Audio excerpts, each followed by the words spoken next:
සුබ දවසක් ඔබ සියලු දෙනාටම. ඔන්න මම හතරවෙනි වීඩියෝ එක අතරම ඔයගලන් ළඟට ආවා. මම මුලින්ම ඔයගලන් සමාව ඉල්ලනවා.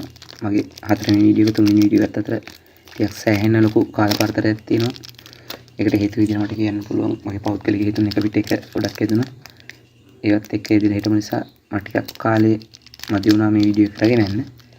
හරි. එහෙනම් මම දෙන්නම් අද මාතෘකාවට. අද මාතෘකාව විදිහට මම අරගෙන තියෙන්නේ නිවසක් වර්ග කිරීම. නැත්තම් නිවසක ඒකාදශ පොරොන්දම් ගැලපීම. හරි. මේ නිවසක් වර්ග කිරීම කියන්නේ වාස්තුවේදීන් සහ පාරිභෝගිකයන් අතර නිතර කරාබාට ලක් වෙන කරුණක් වුවත් හරියාකාරව ඒ ගැන දැනීම පාරිභෝගිකයට සහ මේ වෘත්තියේ දෙන ගොඩක් වාස්තුවේදීන්ට නැහැ. අද මම ඒකාදශ පොරොන්දම් ගැලපීමෙන් පළවෙනි පොරොන්දම් දෙක හරියට මුගලන් ගෙදෙට්ට ඔයගලන් ගලපගන්නේ කොහොමද කියලා දෙන්න තමයි යන්නේ. ඒ වගේම මේක ගැන කතා කරොත් එහෙම මේකට අපිට හැම වෙලෙම මගේ උමනාව වෙනවා. මම අර කලින් වීඩියෝ එක ඔයගලන්ට කිව්ව වාස්තු විද්‍යාවේ මූලික මිනුම් මේකකේ නොහොත් වඩුරියන්. ඒ වඩුරියන් වර්ග කිහිපයක් ගැන මම ඔයගලන්ට කතා කරා. ඊට පස්සේ මම ඔයගලන්ට දැන් කියන්නේ මේක පොදු දෙයක් විදිහට මම කරන වීඩියෝ එකක් නිසා මම මෙතනදී අපේ පැරණි වඩුරියන නැත්නම් අඟල් 31ගේ තමයි වඩුරියනක් විදිහට අරගෙන මම මේ වීඩියෝ එක කරගෙන යන්නේ. ඒ වුණාට පාරිභෝගිකයෙක් විදිහට නැත්තම් ගියක් හදන කෙනෙක් විදිහට මම ඔයාට ඔයාගේ වඩුරියන හදාගන්න විදිහ මේ වීඩියෝ එක කියලා දීලා තියෙනවා. ඒ නිසා මේ වීඩියෝ එක බලන්න කලින් ඔයාලට පුළුවන් නම් මේ වීඩියෝ එකත් බලලා ඉන්න. එතකොට මේ වීඩියෝ එක පිළිබඳව තේරුම් ගන්න ඔයගලන්ට ගොඩක් පහසුයි. ඊට පස්සේ නිවසක 11 පොරොන්දම් ගැලපීම ගැන කතා කරොත් නිවසක 11 පොරොන්දම් විදිහට අය, බැය, යෝනි, නැකත, දවස්, අංශක, රාශි, තිථි, වංශ, දේවතා සහ ආයුෂ. අන්න එහෙම තමයි 11 පොරොන්දම් 11ක් විදිහට වාස්තු විද්‍යාවේදී ගලවලා තියෙන්නේ. එතකොට ඒ 11න් අපි මුලින්ම කතා කරනවා කියන්නේ මුල් දෙක ගැන. ඒ කියන්නේ අය පොරොන්දම සහ වැය පොරොන්දම. අය පොරොන්දම සහ වැය පොරොන්දම ගැන කිව්වොත් එහෙම අය කියන්නේ නිවසට ගලා එම්. වැය කියන්නේ නිවසින් ගලා යෑම. එතකොට අනිවාර්යයෙන්ම අය සහ වැය පොරොන්දම ගත්තම අය වැඩි වෙලා වැය අඩු වෙන්න ඕනේ. එහෙම වුණොත් තමයි නිවසක ඉතුරුවක් වෙන්නේ. අන්න ඒක නිසා මම දැන් මෙතනින් එහාට ඔයගලන්ට උදාහරණයක් එක්ක අරගෙන මේ අය වැය පොරොන්දම අපගේ නිවසට ගලපගන්නේ කොහොමද? ඕලන් නිගෙදෙට්ට ගලපගන්නේ කොහොමද කියලා මම හරියටම කියලා දෙන්න. ඒකත් එක්ක දිගටම වරන්දී සිටින මේ වීඩියෝ එකත් එක්ක එහෙම වුණොත් මේ වීඩියෝ එක ඉවර වෙද්දී ඔයාට ඔයාගේ ගෙදර ලැබීම් සහ පිටවීම ගැන හරියාකාර අවබෝධයක් අරගෙන ඒක නිවැරදි කරගෙන වැරද්දක් තියෙනවා වැරද්ද නිවැරදි කරගෙන ජීවිතේ අරගෙන යන්න ලොකු උපකාරයක් වෙයි. ඊට පස්සේ අද මම මේක ගැන කතා කරනවා. තාමත් ඔයාලා මගේ channel එක subscribe කරපු නැති කෙනෙක් නම් ඔයාලන්ට පුළුවන් දැන් channel එක subscribe කරලා bell icon එක ඔබලා notification alert එකේ ඉන්න. තව දෙයක් මම ඔයාලන්ට කියන්න කැමතියි. ඔයාලන්ට මොකක් හරි ගැටලුවක් තියෙනවා නම් මේ වීඩියෝ එක බැලුවට පස්සේ ඔයාලට මොනවද අදහසක් තියෙනවා නම් පල්ලෙහා කමෙන්ට් තීරුවේ කමෙන්ට් එකක් විදිහට මට ඒ අදහස දෙන්න. ඊට අමතරව ඔයාලට ගැටලුවක් තියෙනවා නම් මගේ දුරකථන අංකේ අමතලා එකෙන් ගැටලුව පිටිස්සන්න පුළුවන්. නැත්නම් ඔයගලන් කමෙන්ට් එකක් විදිහට ඒ ගැටලුව ඉදිරිපත් කරලා ඔයගලන්ට පුළුවන් ඉක්මනට ඒකට පිළිතුරක් ලබා දෙනවා. එහෙනම් දිගටම මේ වීඩියෝ එක තේරෙන්න සිටින්න කියලා ඉල්ලනවා. එහෙනම් අපි යමු අයවැය පොරොන්දම අපේ ගෙදරට ගලපන්නේ කොහොමද කියලා ඉගෙන ගන්න. හරි. එහෙනම් මම කලින් කිව්වා වගේ දැන් අපි කතා කරන්න ඉන්නේ අයවැය ගැන. මුලින්ම කතා කරන්න කලින් මම පොඩි ඩිසයින් එකක් තියෙනවා. මම දැන් කරගෙන යන ඩිසයින් එක එකසක් කිනවලි හිතන්න එපා.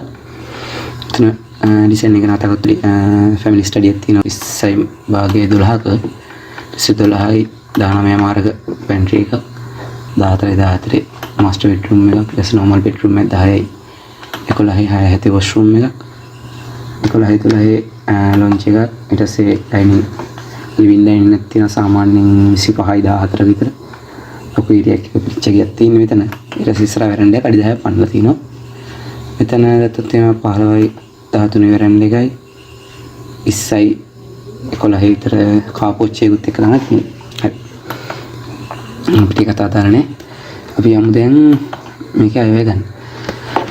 අයවැය ගණනය කිරීමේදී මම මුලින්ම කියන්න ඕනේ අයවැය ගණනය කරන්නේ ෆවුන්ඩේෂන් දුරවල් වලට. ඒ කියන්නේ අත්තිවාරමේ පිටින් පිටට තමයි අපි අයවැය ගණනය කරන්නේ. එතකොට අපිට සාමාන්‍යයෙන් හම්බෙන්නේ මම දැන් ඔයගලන්ට මේ පෙන්නන විදිහේ සැලැස්මක් නම් අපි අනිවාර්යෙන් මේ සැලැස්මේ දිගට අඟල් 4ක්. ඒ කියන්නේ මේ පැත්තෙන් අපි අත්තිවාරමක් දැම්මොත් එimhe අත්තිවාරම අඟල් 2ක් පයින්නවා. මේ පැත්තෙන් අත්තිවාරම දැම්මොත් මේ පැත්තෙන් අත්තිවාරම අඟල් 2ක් පයින්නවා. ඒතර අඟල් 4ක් එකතු කරලා තමයි අපි අදාළ දිග ගන්න ඕනේ. ඕනෑම දිග.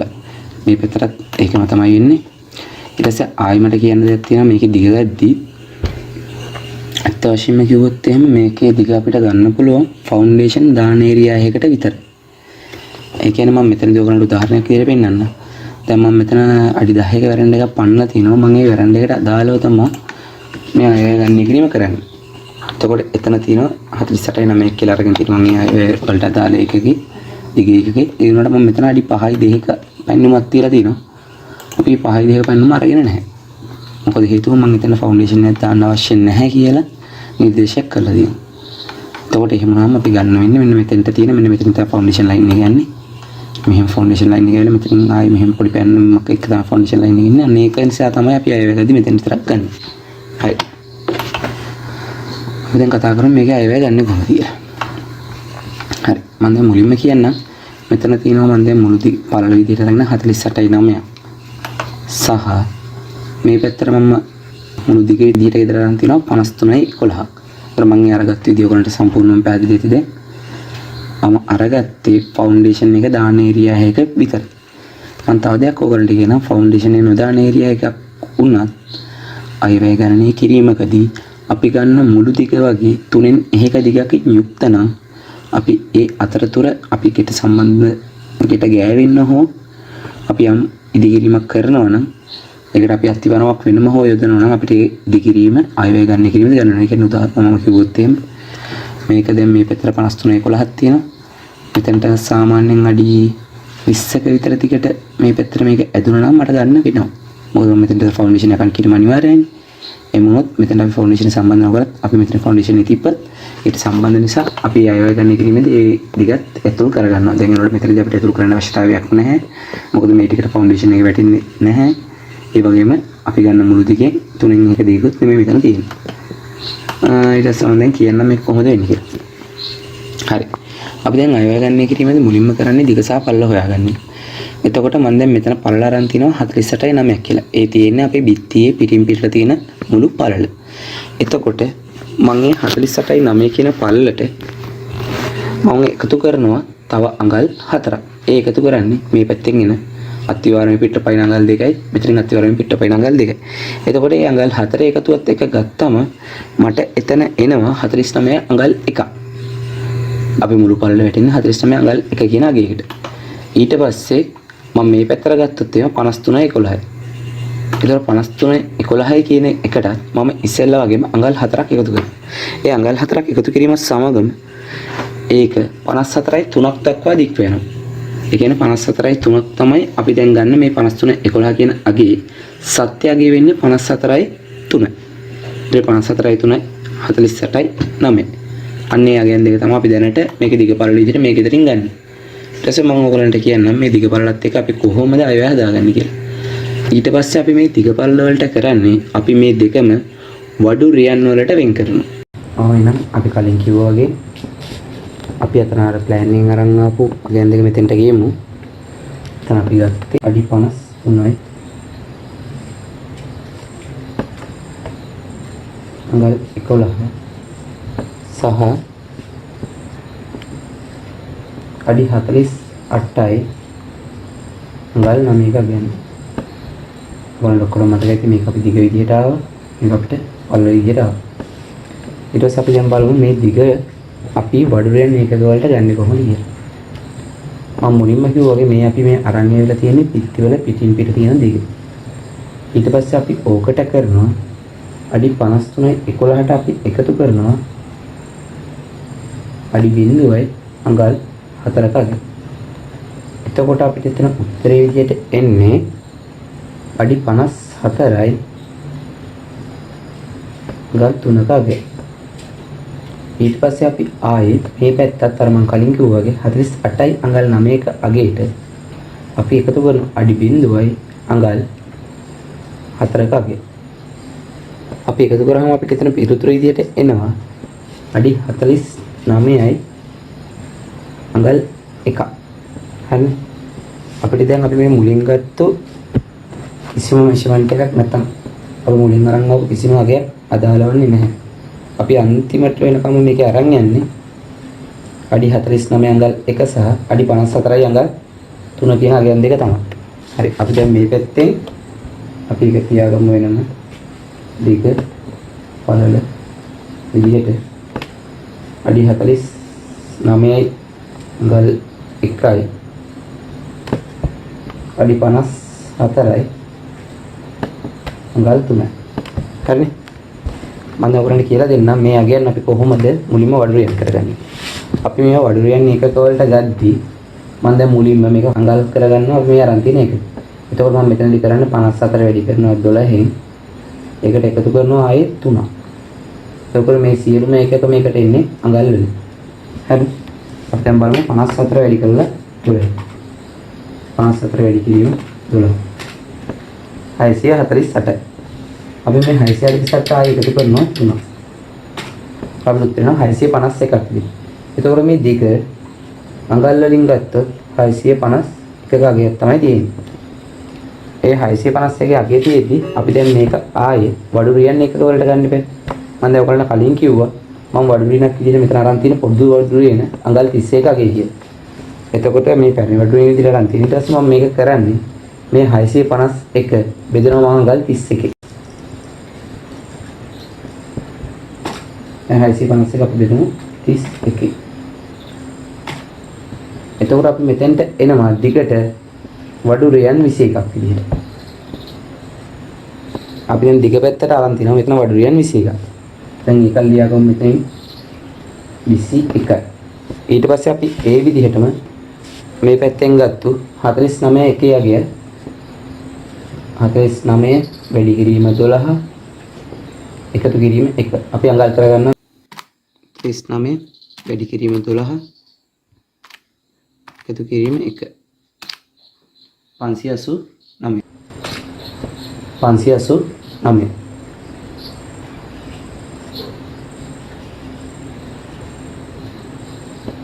දැන් මම මේ කලින් විදිහටම අඟල් 30කින් ආයි බෙදනවා.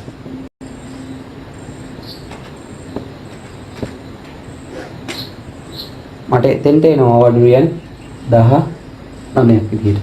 හරිනේ. දැන් අපිට මේ අගයන් කිසිම දෙයක් නම් කරපු සුළු කිරීම ටික මකනවා. දැන් අපිට ඇත්තටම මෙතනින් එහාට අදාළ වෙන්නේ අයවැය ගැලපීමේදී වඩුරියන් 21 සහ පළ වඩුරියන් 19 විතරයි. අපි දැන් මේ ගත්ත ඒකක වලින් අපි මුලින්ම හොයාගමු අපේ මේ ගෙදරට අදාළ වර්ග වඩුරියන් ගන්න.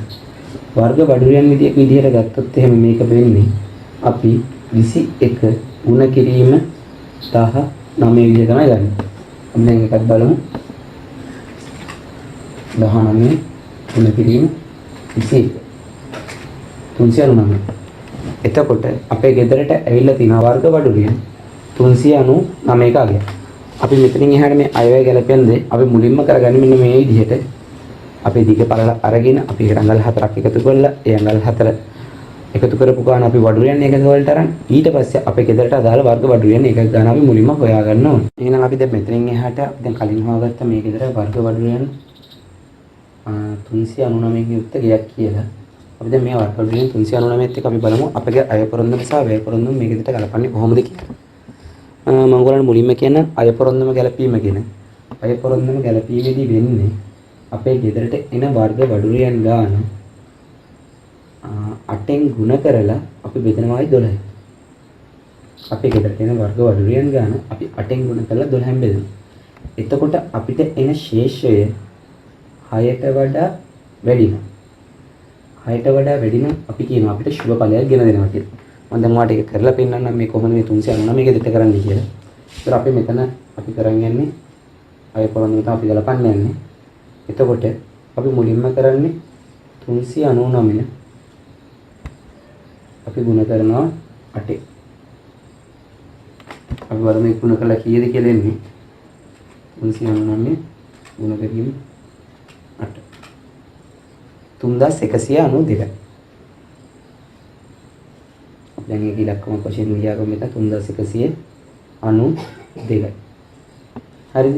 අපි ඊළඟට කරන්නේ මේ ආපු අගය අපි ආයෙ බෙදනවා මේක 12. ඒ කියන්නේ 3192 බෙදීම 12. අපි බලමු මේකත් මෙහෙම 12න් බෙදලා 266. දැන් ඔයාලට තේරෙනවා ඇති මෙතන 266යි කියන්නේ පූර්ණ සංඛ්‍යාවකට තමයි මේක ගිහිල්ලා තියෙන්නේ. එතකොට මට දැන් ඔයගලන්ට මෙහෙම දෙයක් කියන්න ඕන නැතිව අපි දැන් මේ 3192 12න් බෙදම එකතු කරලා දෙනවා අපිට 266 කියන අගය. එතකොට ඒ අගයකට තමයි අපිට ඉතුරු සංඛ්‍යාවක් මෙතනට එන්නේ නැහැ. එතකොට මේ ඉතුරු සංඛ්‍යාව බිඳුව. සාමාන්‍ය මේ අයවැය ගැලපීමකදී සහ සියලුම 11 පොරොන්දන් ගැලපීමකදී ශේෂයේ බිඳුවක් වන අවස්ථාවකදී අපි ඒක ගන්නෙ අපි බෙදන්න ගත්තු ගාන. නැත්තම් පූර්ණ සංඛ්‍යාවක් විදිහට. ඒ කියන්නේ අපි දැන් මේ 266 අපි ඇත්තටම ගන්නෙ 265ක් විදිහට. එතකොට අපිට තව 12ක ශේෂයක් තමයි මෙතෙන්ට එන්නේ. ඒ කියන්නේ 265ට 12ක් 265 වැඩි කිරීම 12 එකතු කිරීම 12 තමයි මෙන්න මේ 3192 හැදෙන්නේ. ඒ කියන්නේ අපි මෙතෙන්ට දාන්න පුළුවන් මේ වෙනුවට 265යි ශේෂය 12ක් කියලා. එතකොට ශේෂය 12ක් කියන්නේ අපිට මේ ආපු ගේ අය පොරොන්දුම වශයෙන් ගත්තොත් එහෙම ඊටම සුබ ගණනට තමයි මේ ගේ අයත් වෙන්නේ. මොකද මෙතන අපිට අය විදිහට ලැබෙන්න පුළුවන් උපරිම දේ ලැබෙනවා. අන්න ඒ ලැබෙන උපරිම දේ තමයි අපි 12ක අගයක් විදිහට අරන් තියෙන්නේ. අය පොරොන්දුම එහෙම මේ ගෙදරට ගැලපිලා තියෙනවා. අපි දැන් බලමු මෙහෙමම මේ ගෙදරට වැය පොරොන්දුම අපි ගලපන්නේ කොහොමද කියලා. වැය පොරොන්දුම මම යටින් ගලපන්න. වැය පොරොන්දුම විදිහට ගත්තොත් එහෙම අපි ඒකේ ගන්නේ වර්ග වඩුරියන් ඒකක ගාන ಗುಣ කරනවා 9. ඊට පස්සේ අපි මේ වර්ග වඩුරියන් ඒකක ගාන බෙදනවා 10. එතකොට එහෙම ගත්තම ශේෂයේ 5ක් වුණොත් එහෙම අපි කියනවා ඒ ගෙදර මධ්‍යම ඵල දෙන ගයක් කියලා. ඊට පස්සේ ශේෂය 5ට අඩු නම් සුභ ඵල ලෙස 5ට වැඩි නම් අශුභ ඵල ලෙස තමයි වාස්තු විද්‍යාවේදී වැය පොරොන්දුම ගලපලා තියෙන්නේ. අපි බලමු දැන් මේක කොහොමද එන්නේ කියලා. 399 අපි වැඩි කරනවා 9. සම අපිට එතකොට උත්තරේ එනවා 3591ක් කියලා. 3591යි. අපි දැන් ඊළඟට අර අපි මෙතන 12න් බෙදුවා වගේ අපි ඒ 3591 බෙදනවා 10යි.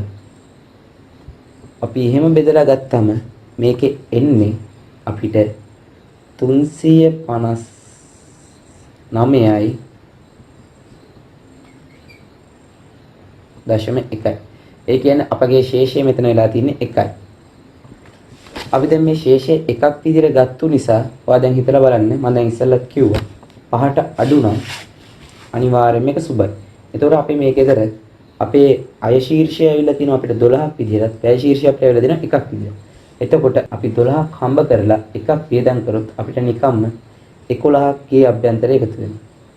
අන්න ඒ විදිහට තමයි අපගේ මේ අංක ගණිත විද්‍යාව සහ වාස්තු විද්‍යාවේ එකතුව වෙන 11 පොරොන්දන් ගැලපීමේ වැය ශීර්ෂය සහ අය ශීර්ෂය ගැන කතා කරලා තියෙනවා. මම හිතනවා ඔයගලන්ට දැන් මේ වෙද්දි අය ශීර්ෂය වැය ශීර්ෂය ගැන සහ 11 පොරොන්දන් ගැන යම් දැනුමක් ඇති වෙන්නේ නැති අය සහ වැය ගෙදරට කොහොමද හරියාකාරව බලාගන්නේ කියලා ඔයගලන්ට හොඳටම තේරෙන්නේ නැති. එතකොට ඒකත් එක්ක මේ වීඩියෝ එකේ වටිනාකමක් තියෙනවා කියලා හිතෙනවනම් මගේ channel එක subscribe කරන්න. subscribe කරන්නේ නැති කෙනෙක් ඉන්නවනම් ඒ වගේම තමයි subscribe කරලා තියෙන කෙනෙක්ට මේ වීඩියෝ එකේ අදහස් පළ කරන්න පුළුවන් පල්ලෙහා කමෙන්ට් තීරුවේ. ඔයගලන්ට යම් ගැටලු තියෙනවා නම් ඒ ගැටලු පල්ලෙහා කමෙන්ට් තීරුවෙන් යොමු කරන්න. එතකොට මට ඒවට පිළිතුරු හැකි ඉක්මනින් මම ඔයගලන්ට සපයන්න. ඒ වගේම තමයි තව කියන්න දෙයක් තියෙනවා. ඔයගලන් මේ වීඩියෝ එක ගැන තියෙන සෑම අදහසක්ම කමෙන්ට් තීරුව මත පළ කරොත් තමයි මට ඊළඟ වීඩියෝ එකේදී ඔයගලන්ට දැනගන්න ඕන මොකක්ද කියලා දෙන්න පුළුවන්.